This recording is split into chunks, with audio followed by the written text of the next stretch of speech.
IVM. Hi, everybody. Just wanted to ask everyone for a quick favor. We're running a brand survey right now and would really appreciate it if you could let us know what you think about the advertising on IVM.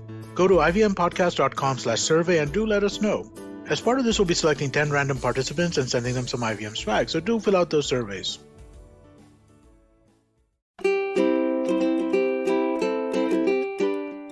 Hello and welcome to the Habit Coach podcast. I am Ashdin Doctor, your habit coach. And today with us, we have Molly Watts. This is the second episode that we're doing together. The first episode released 2 days ago. If you haven't heard that, please go do make sure that you listen to it, because out there we spoke about your relationship with alcohol. Today, we're going to be talking about what to do and the steps you can take to improve your relationship with alcohol. I am on my own alcohol-free journey from my birthday onwards, which is the 21st of October. So I'm very curious to understand what Molly has to say. So join us and jump into this conversation. Molly, I want to steer this conversation in two directions. One is I want to ask you about, are there steps that you suggest a person or an individual takes for understanding their relationship with alcohol and what they should be doing next? So first do this, then do this, then do this. And what are those steps? And the second thing is that you'll answer later on, which is, what do we do when there's a parent or a family member who does have an alcohol problem? What do we do for them, or what can we do with them, or how do we address that? So I think those are two directions that I want to go down. Over to you. 100%. So first of all, for people that are starting to work on their own relationship with alcohol. So as I said, my process was two-part. First, it was really understanding, right, how my own thoughts were driving my feelings that were leading me to take the action of drinking. So really understanding that whole process in my life, I call it the result cycle in my work. And I was doing a lot of work on understanding that whole part of my life. Because one of the things that for me and for a lot of people who are misusing alcohol, they are what people term as emotionally immature, which means that they don't believe that they can handle, or they don't feel capable of handling any negative emotion in their life. So stress, anxiety, they feel like it's abnormally, tough, right? Instead of realizing that it's actually their very own thinking that is causing those feelings, they act as if the feelings are just happening to them, right? They believe it's the circumstances in their lives that are causing them to feel this way, instead of realizing that in between the circumstance and the feeling, there is a thought. And we can literally change how we feel by changing the thought without ever changing the circumstances in our lives. And that whole connection was incredibly important for me. As I was learning that, I was also doing what I call my intuitive drinking toolbox. So first, number one, as I said, it's having a plan in place, right? So writing that plan down ahead of time, choosing it 24 hours ahead of time, and making sure that that plan aligns with your long-term goals for how much alcohol you're going to include in your life. Number two is having a plan in place for off-plan drinking. So I talk a lot about compassion and curiosity, so that when you have a day that you've planned to have 2 drinks and you go out and you have 4, instead of falling into this pit of guilt and regret and shame and feeling awful and telling yourself, oh, you know better than that. Oh, that was stupid. Oh, why did you do that? We need to stop, pause ourselves, reflect back on that with our scientific observer hat on, try to figure out what exactly was happening. What was I thinking in that moment? Was, why, after I had this plan in place, did I choose to not follow it? And try to learn from it, right? See that misstep as actually an opportunity to change the habit, to grow and learn from it. Not look at it as simply as evidence that I'll never figure this out. Oh, here I go again. I'm never going to do it, right? So number one is have a plan. Number 2 is have a plan for off-plan drinking. Number 3 is education and information. I really believe that learning the science of alcohol, learning that what I actually believed was helping me take the edge off. So I had this long-term story about how I needed to drink after work to take the edge off, right? Well, the science of alcohol actually is completely different than that. There is a rebound effect when alcohol is dissipating from our system because our brains are constantly seeking homeostasis. They're constantly seeking to balance out their neurotransmitters. So as alcohol, which is a chemical depressant, dissipates from the brain's normal neurochemistry is shooting up all those chemicals, those neurotransmitters that make us feel anxious in an attempt to balance out our brain chemistry. So people might have even heard the terminology hangxiety. That comes from that rebound effect of our neurochemistry. So here I was thinking that I was drinking to take off the edge of anxiety, but it's actually a self-perpetuating cycle. I was causing more anxiety because of the alcohol in my system, because of the consistent alcohol in my system. So learning that science of alcohol really helped me change the narrative in my own brain on it. So that's my number 3 in my toolbox. In fact, Molly, I want to stop there and discuss another one, which is a myth, which is about how alcohol puts me to sleep, right? Oh, if I have that little alcohol, I'm going to have the best sleep of my life. I'm just going to have one drink. And we don't realize that one drink, sure, it might put you to bed earlier, but it's going to wake you up at 3 o'clock. Your deep sleep cycles are the ones that get affected with alcohol. And you would never know this unless you track your deep sleep or you're aware of this fact. I know so many people who wake up at 3 and they're like, I don't know why I don't get sleep after that. I was like, because you've been drinking alcohol. You need to realize that don't drink alcohol to go to sleep. You don't need that. There are better ways of thinking about it. Don't use that as an excuse. Sorry. No, you're absolutely right. It does that. The science is there that it will help you get to sleep faster, right? You will knock you out faster. But the problem is, just as you said, in the middle of the night, it disrupts the very much more important deep sleep patterns later in the night. And that consistent sleep deprivation, I actually did an episode on my podcast talking to a sleep doctor. It was absolutely fascinating. Absolutely. Sorry, I interrupted you. You had finished. No, that's step okay. 3. So number 3, just education and information, because learning all of that, just like you said, it helps you, right? It's going to help you change that desire to go have a drink at night if you really start to understand that you're actually just screwing up your sleep, right? So that's important. It's number 3. And then number 4 is really to find a tribe, I say, to just not necessarily, because not everybody in your life, not your family, not your friends, they may not be in the same space you are in wanting to change their relationship with alcohol. So it's important, I think, because there's actual, again, science that proves that being in a group or in a support system, whether that's online or an accountability partner or whatever it is, but having some sort of interaction where you're talking about these steps that you're taking, where you're talking about the strategies, where you're continually talking about changing your thoughts around alcohol, that's going to just make the learning that much faster for you. So I think it's something that you don't want to get isolated. You want to share your missteps. You want to share your journey because you'll learn from other people's journey as well. And so I just think that for me, at least, that was a big part of increasing the speed of my success. Yep. Surrounding yourself with friends who are not going to drag you out every single time, who are on the same journey as you are, on the path that you are. And it's so interesting that when you actually start on this path, these kind of people are going to appear in your life. Now, it is your choice whether you actually resonate with them and continue to have those conversations with them or you ignore them completely. But I'm saying that these people will appear because obviously they're attracted towards the thoughts that you're having as well. So that's interesting. So change your tribe, change the kind of people that you're with. And if they are heavy drinkers, find people who are moderate drinkers.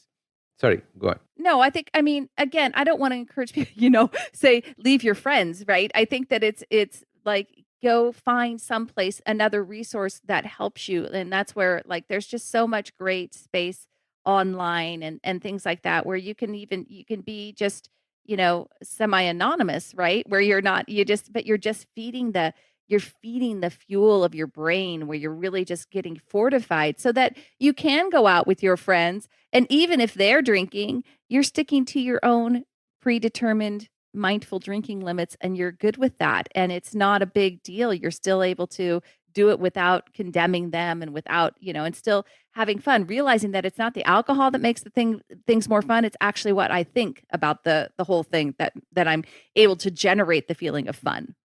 Yeah, I keep telling people saying that, like clients of mine who would be like, I have to drink when I go to a party. I cannot not drink when I go to a party. I keep saying that, is it to make others fun or is it to make you fun? Right? That is the belief that we have, right? Everyone else is so boring that if I have a drink, I'll be able to deal with them now. Or I'm so boring, if I have a drink, I'm going to become more fun and people are going to like me. Right? These are the kinds of stories that we tell ourselves. These are the kinds of identities that we create for ourselves. And it becomes so difficult to break them Yeah. till Yeah, you experiment and do these things. Yeah, it is, but what I think is really interesting about all that is, just as you said, they're just stories, right? They're stories we've told ourselves. The whole I used to never think, like, before I mean, before I got really involved with this work on habits and really understanding how powerful my own brain was, all I did was listen to those self-limiting stories about my own self, about how I couldn't change this daily drinking habit. I just liked the taste of beer too much. I was genetically predetermined to desire it. I had a lot of stories that I told myself that fueled my desire to keep drinking. Right. So if I tell myself over and over again that parties are dumb without alcohol, parties are boring, I'm boring, that's that's what's going to fuel the desire to take the action. Right. But if I question those stories and if I change those stories and actually feel different, I'm going to take different action. I'm going to become someone different, which is what has happened. And, I can only say it's not impossible work. It's not, I'm not some special snowflake. And I think you would agree, right? It is challenging work, but challenging in the very best way. I mean, we're really put on this earth to evolve into our, at least in my opinion, to evolve to our best versions of ourselves. And we people that are trying to work on their habits and trying to change and have these positive things happening and break the habits that don't serve them, right? That's brilliant. That's where, that it's those kind of people that I want to find in my life. Absolutely beautiful. So Molly, we were on those steps where we said that, educate yourself.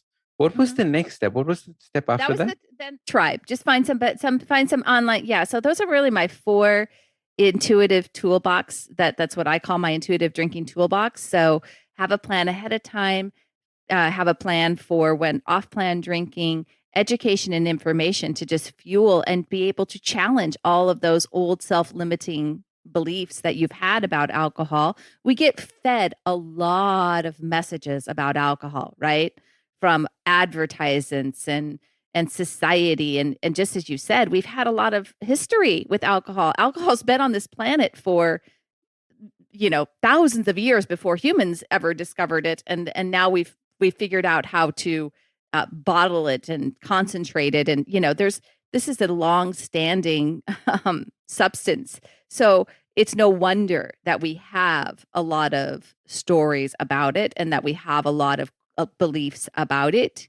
But the way that we change our behavior, the way that we change the outcomes that we have in our life is to question all of that thinking and to find out the truth in there. Absolutely. And it's so interesting that you said that alcohol has existed way longer than humans have existed.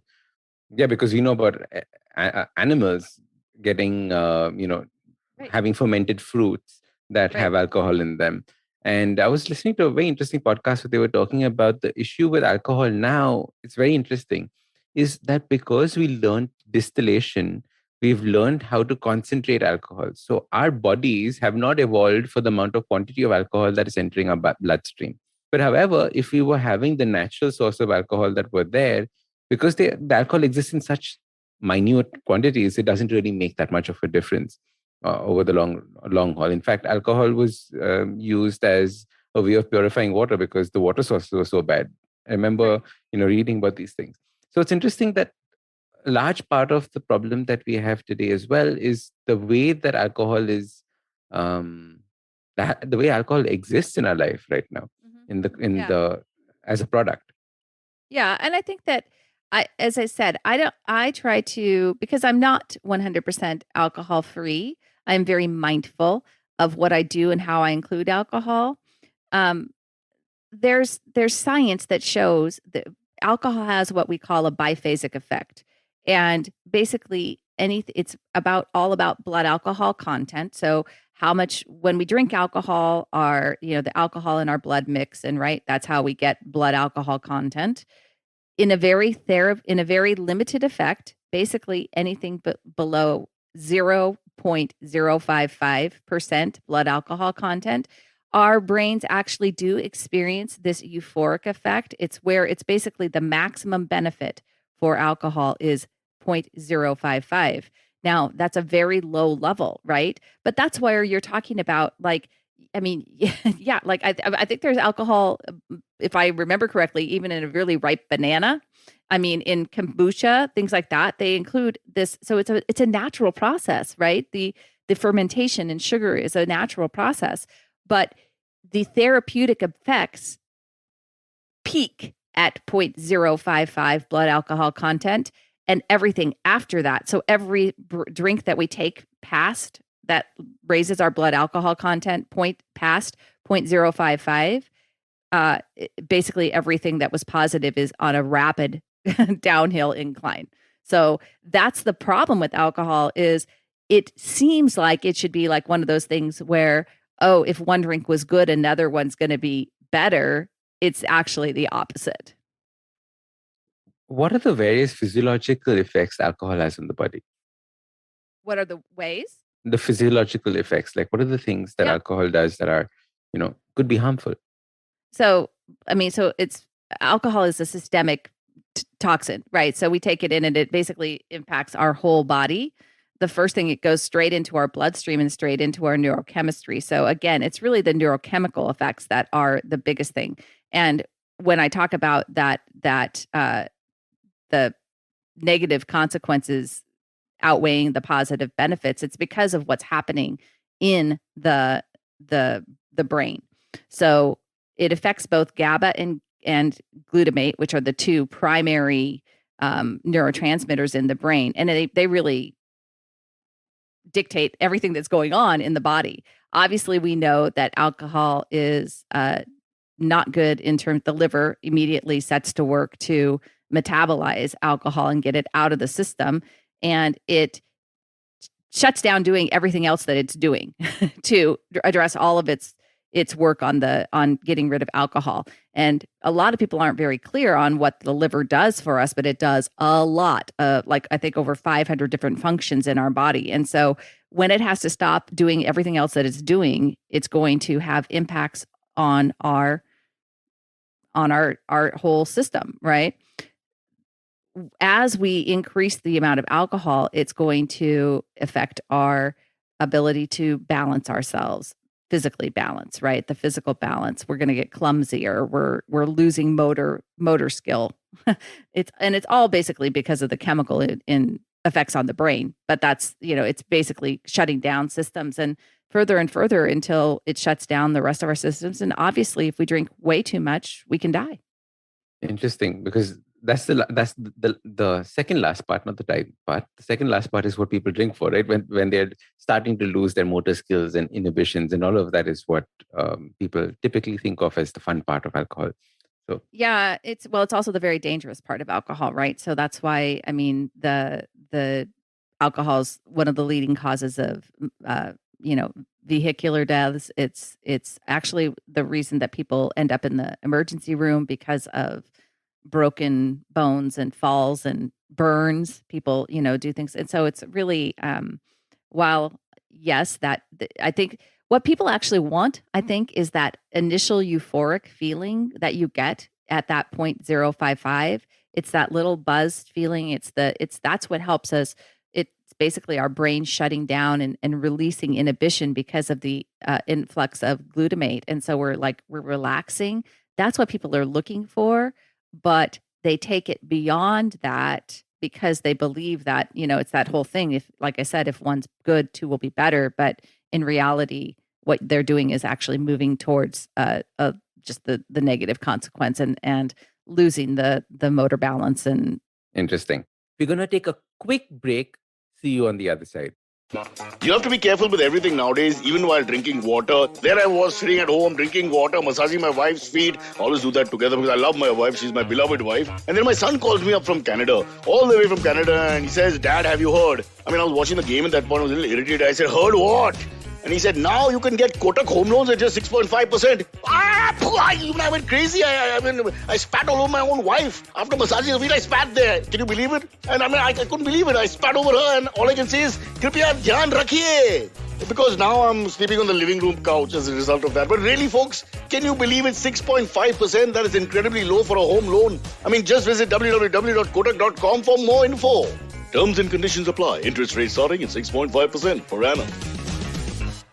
Welcome back. Let's jump into the conversation.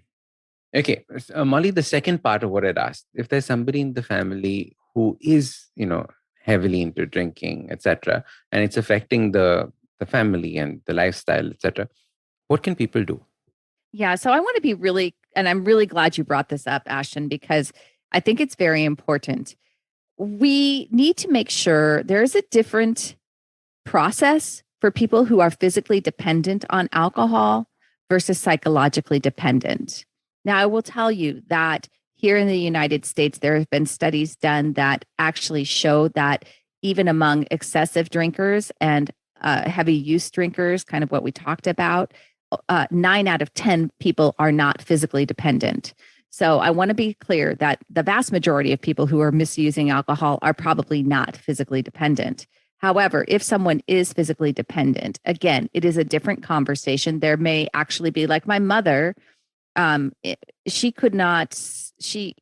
in her later life, she had to go into the hospital, and we actually had, the staff actually had to give her vodka at the hospital because she could not physically withstand the withdrawal, right? So she was physically dependent, and it is a very different animal than somebody who has developed a habit of drinking, right?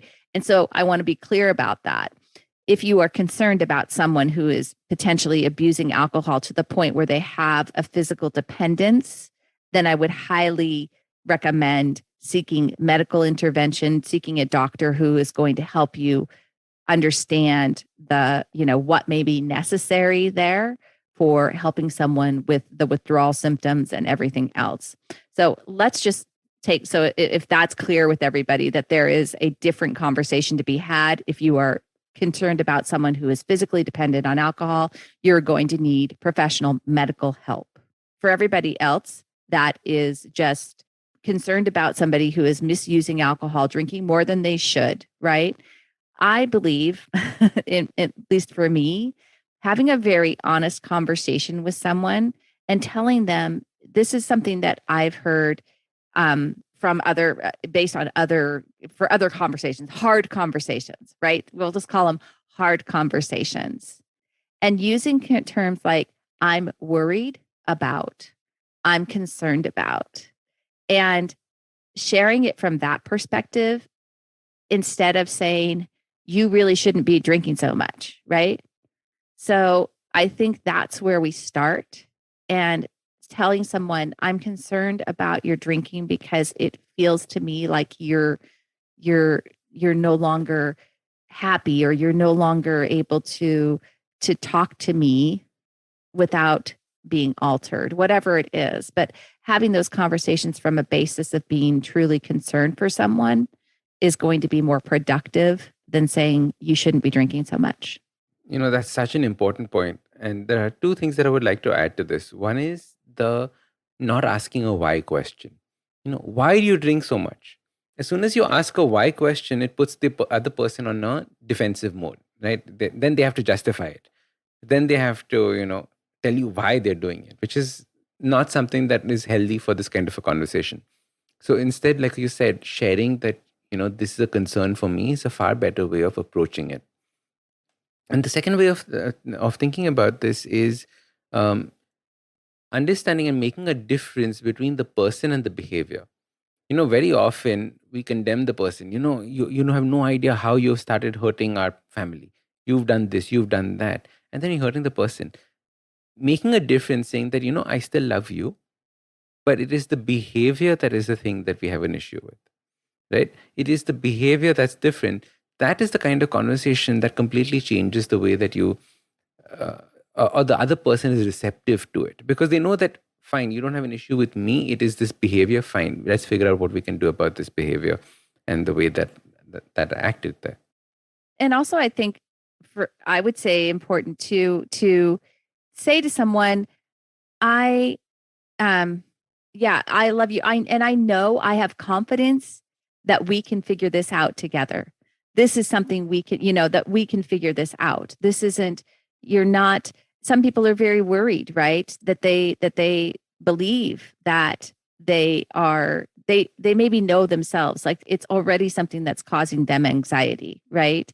That they're drinking. For me, I know that I didn't want to address it because I knew I was already anxious about it myself, right? And so having confidence or instilling confidence or saying, I know that we can figure this out. Because you become the support system.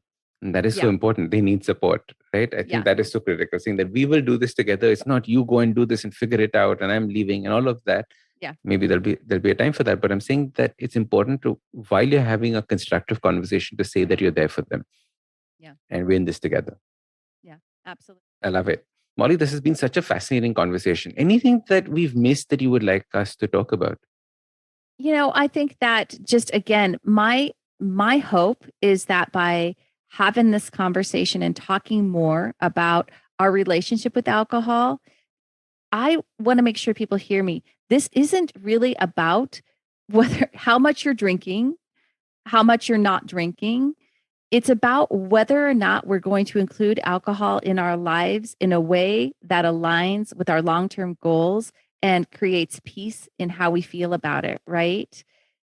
Yes, for most people, having peace with alcohol means that they're not going to be impacting too negatively their physical health or their social health or their financial health. So it is definitely something to be mindful about in terms of the negative consequences, as we've discussed.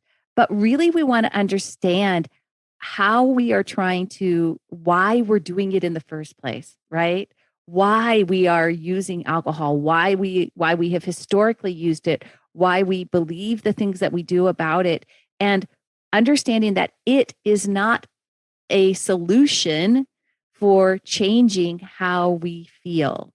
We and we alone have the power to change how we feel. We can create different thoughts that are going to create better feelings. So instead of feeling bored, we can create different thoughts that help us feel, calm or feel interested or feel encouraged or feel excited, right?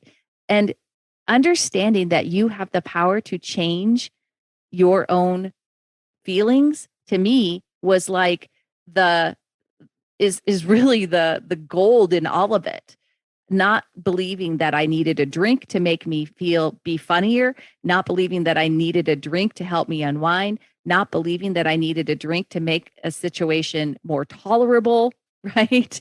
But that I personally had the control over my own brain to create those feelings was everything.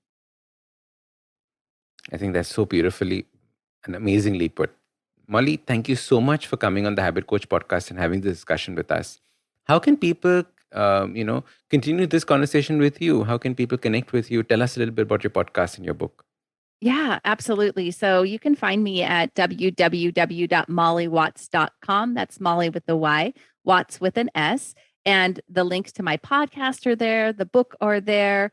I have a private Facebook group called Alcohol Minimalists, Change Your Drinking Habits. So come on over and find us there. And Ashton, I just so appreciate you taking the time to talk with me. I love talking about habits, good, bad, or otherwise. And I really hope that this is helpful to somebody to give them hope and to realize that they can change their relationship with alcohol. Thank you so much. That was so beautiful. Molly, thank you. Thanks, Ashdin. If you like this podcast, don't forget to check out other interesting podcasts on the IVM network. You can listen to us on the IVM Podcast app or ivmpodcast.com. You can also follow us on social media.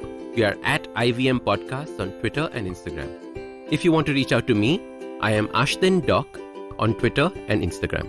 You can find lots more information on my website, awesome180.com, or check out different content on my YouTube channel called AWESOME180. That's Awesome 180. Hey everybody, it's been a great week on the IVM Podcast Network. On The Habit Coach, Ashdin is in conversation with Dre Baldwin, CEO of Work on Your Game Inc. They discuss the athletic mindset and what it takes to be a great athlete. On All Things Policy, Arjun Gargaya speaks to Atish Padi about fantasy sport platforms and Karnataka's online gambling ban. On the Life Manifesto, Zarina decodes the concept of emotional maturity. I wonder what emotionally mature people really do.